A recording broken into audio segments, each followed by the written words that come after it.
Amnesty international کی تازہ report کے مطابق پاکستان کے پاس ایک چائنیز کی کمپنی کی طرح ایک بہت بڑی فائر وال ہے، سرویلنس فائر وال اس کو وہ کہہ رہے ہیں، جس کے ذریعے ایک وقت میں 40 لاکھ پاکستانیوں پہ سرویلنس کی جا سکتی ہے، اور یہ سرویلنس اس وقت کی جا رہی ہے۔ اس کے اوپر گفتگو کرنا چاہوں گا، کمنٹس لینا چاہوں گا۔ اینڈ شیلا صاحبہ، I want to start from you، کیونکہ میں کچھ سن رہا تھا آج کچھ لوگوں کے تجزیے، تو وہ یہ کہتے ہیں کہ 96 97 میں بھی کچھ اسی طرح کی جب وائس ریکارڈنگز لیک ہوئی تھی، فون ٹیپنگ کی خبریں آئی تھی، تو ہمارے آئی بی کے ادارے نے کو 7,000 سے زائد ریکارڈنگز سپریم کورٹ میں جمع کرائی تھی سپریم کورٹ کے حکم کے اوپر۔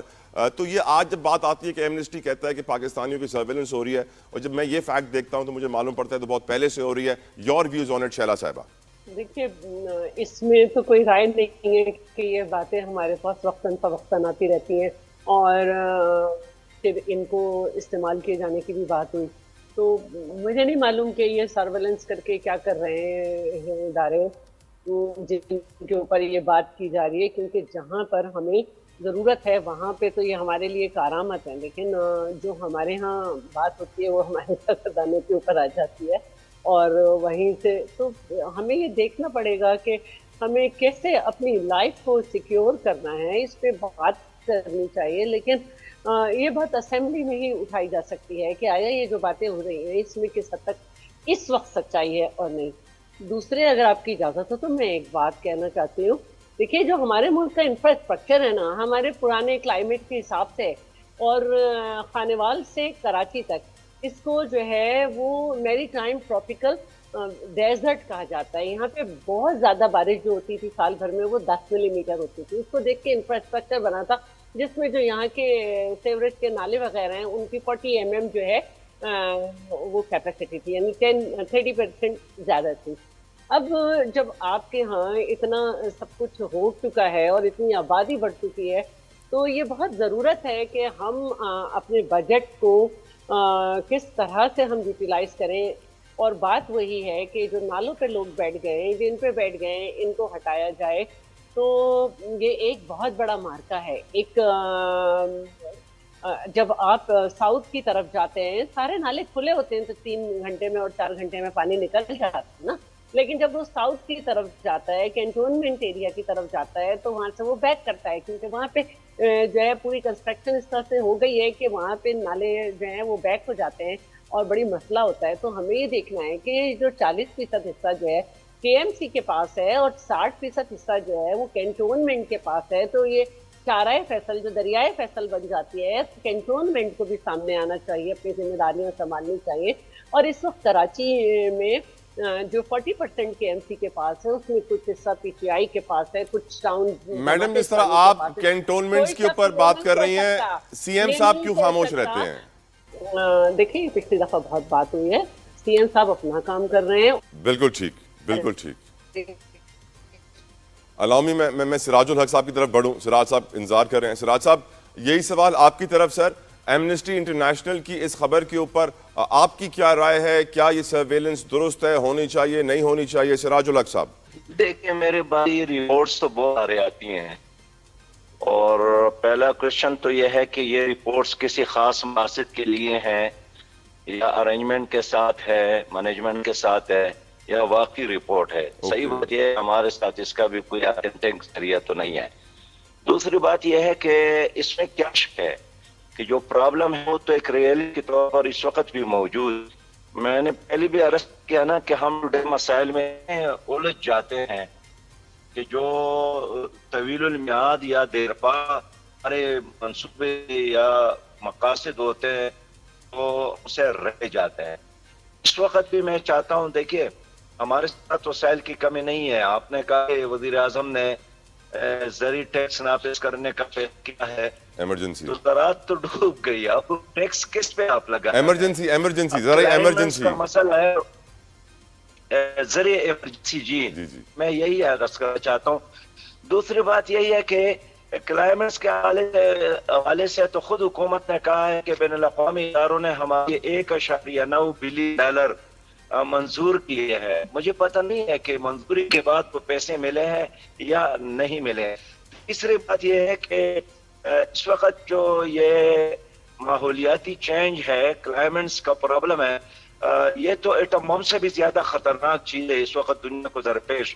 تو ہمارا جو بجٹ پیش ہوتا ہے اس میں اس مقابلے کے لیے کوئی منصوبہ بندی نظر تو نہیں آتی.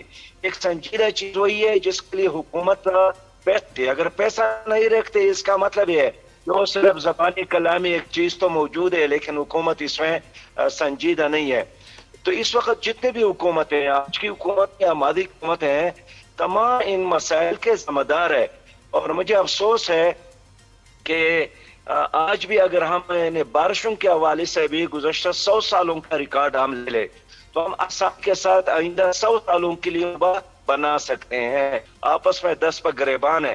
اب خیبر پختونخوا میں ایک بہت بڑا عالمی آیا ہے لیکن مرکزی حکومت کا اپنا اسٹانس ہے، صوبائی حکومت کا اپنا ہے، اور اس کا 100% نقصان وہاں کے عوام پہ ہے. اس طرح پنجاب کا مسئلہ ہے، سندھ کا مسئلہ بھی آپ دیکھ رہے ہیں سیاست نظر ہو جا رہا ہے. تو میں سمجھتا ہوں کہ خدا را یہ وہ موقع ہے کہ اس علم کو دیکھ ہم سیاست سے بالاتر یا پارٹی مفادات سے بالاتر یا وقت مسائل سے بالاتر ہو کر اپنے لیے آئندہ 100 سالوں کے لیے کم از کم پلان بنا لے.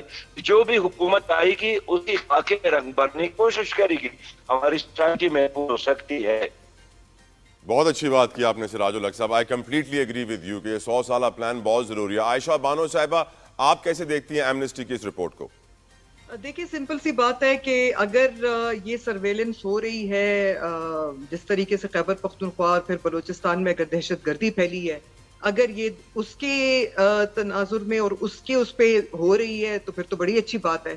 کیونکہ میرے خیال سے، مجھے تو ایگزیکٹ ڈیٹا نہیں پتا یا ایگزیکٹ نمبر نہیں پتا، بٹ سنا ہے لیفٹ اینڈ رائٹ کہ میرے خیال سے 4 سے 5 ہزار تک تقریباً خیبر پختونخوا میں کچھ ایسے ایلیمنٹس ہیں جو کہ اس طرح عناصر ہیں. تو اگر یہ سرویلنس ان کے لیے یوز ہو رہا ہے تو پھر وہ میڈم وہ خبر کل آئی تھی کہ 8000 ٹی ٹی پی کے دہشت گرد کے پی کے میں داخل ہو گئے ہیں، 800 کو باجوڑ بنیر میں. تو بات یہ ہے کہ اگر اتنی ٹیکنالوجی ایگزسٹ کرتی ہے ہمارے اداروں کے ساتھ تو پھر تو بڑی خوشائند بات ہے اور امید ہے کہ بہت. لیکن پھر میڈم یہ خبر بھی آئی تھی کہ سمز کا ڈیٹا لیک ہو گیا تھا اور ڈارک ویب پہ بک رہا تھا، جس میں ہمارے اہم ترین وزیروں کا بھی ڈیٹا تھا اور 500-2000 روپے میں لوکیشن بھی مل رہی تھی. ہاں تو دیکھیں پھر اب یہ تو اب ہمارا کام نہیں ہے نا. اب یہ تو دیکھیں یہ چیزیں تو جو ہے نا یہ تو بڑا آسان ہے. لیکن میں نے آپ کو کہا نا کہ دیکھیں یہ اگر جس طرح اس کو دیکھیں، اس کو لوگ پھر غلط بھی یوز کریں گے اور اس کا ابیوز بھی ہوگا. اور لیکن میڈم آپ لوگ کی جو آڈیو لیکس آئی ہیں اتنی ساری الیکشن کے دوران بھی، آئی تھنک آپ لوگ کو تو بالکل سرپرائز نہیں ہونا چاہیے. No, تو we are not. وہ اس لیے تو میں ہنس رہی ہوں، اور میں ہنس اس لیے رہی ہوں کہ ہمیں یہ پتہ ہے اس چیز کا کہ اگر یہ چیز کسی دہشت گرد کو پکڑنے کے لیے اگر یوز ہو رہی ہے تو پھر تو 100 بسم اللہ. لیکن اگر پی ٹی آئی کے لوگوں کو ہراس کرنے کے لیے یوز ہو رہی ہے تو بس پھر تو وہ تو پہلے بھی ہوتا رہا ہے اور شاید آگے بھی ہوگا. اور نہ صرف یہ کہ ہمارا ہوگا، پھر اس میں تو پھر نہ جوڈیشری اس میں سے فارغ ہے اور نہ آپ بچے ہوئے ہیں، نہ پھر اس میں سے پولیٹیشین بچے ہوئے، پھر تو کوئی بھی نہیں بچا ہوا. سو آئی گیس دیکھیں ہر ایک چیز، ہر ایک ٹیکنالوجی اگر اس کے ایڈوانٹیجز بھی ہوتے ہیں تو اس کے ڈس ایڈوانٹیجز بھی ہوتے ہیں. یہ اگر آپ اس کو اصولاً دیکھیں تو اگر آپ صحیح طریقے سے یوز کریں تو آپ کے ملک سے شاید یہ جو ایلیمنٹس ہم لوگ ابھی ڈسکس کر رہے ہیں کہ دہشت گردی کی جو ویو آئی ہوئی ہے تو شاید ان کو پکڑنا آسان ہو جائے گا. لیکن اگر آپ اس کو مس یوز کرنا چاہتے ہیں تو پھر یہ ہے کہ کبھی بھی کوئی بندہ اگر آپ کو ناپسند ہے تو پھر آپ اس کو بھی ٹارگٹ کر سکتے ہیں. It goes both ways. یہ تو پھر لیکن ایک اگر ایک عام نارمل ایوریج سویلین کی زندگی حرام کرنے کے لیے یا کوئی اپنی بات منوانے کے لیے یا کوئی اس طرح کی کوئی چیز کرنے کے لیے تو پھر تو یہ ہیومن رائٹس کی وائلیشنز ہے کلیئر کٹ. کوئی بھی دنیا میں جو ہے نا یہ چیز کو تھینک یو عائشہ بانو صاحبہ، تھینک یو شیلا رضا صاحبہ، تھینک یو سراج الحق صاحب، جزاک اللہ خیر. تینوں مہمانوں کا بے حد مشکور.